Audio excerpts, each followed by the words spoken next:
Welcome back to the channel. So I'm basically going to be sharing my weekly outlook for the week, and the very first thing I do is to come to the 4-hour time frame just to map out my high and low of the week, and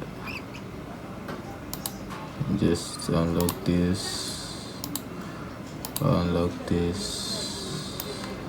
this down here also. Do the same for this the eye.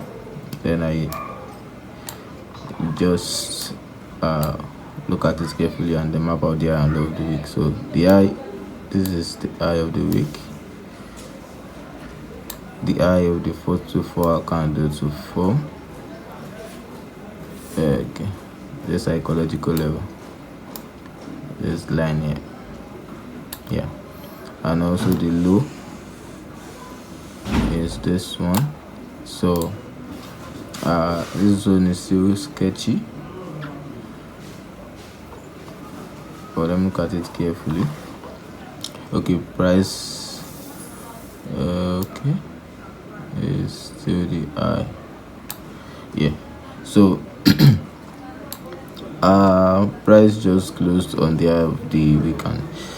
Price tested this trend line and then reversed, came back to the low of the week and reversed. So it's still, this week I'm a bit indecisive, mainly because I don't have a candlestick close above or beneath the high of the week as of now.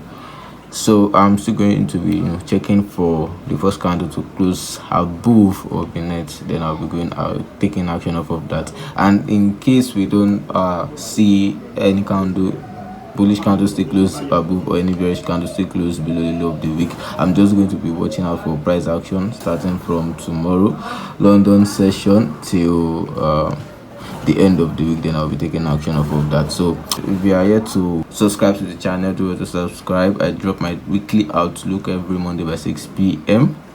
Nigerian time, so do well to like, share, subscribe, and also drop your comments in the comment section, and I will do well to give a response to that. So that's all for this week weekly outlook, and then I'll see you on Saturday when I post the review of the trades taken during the week. So that's all.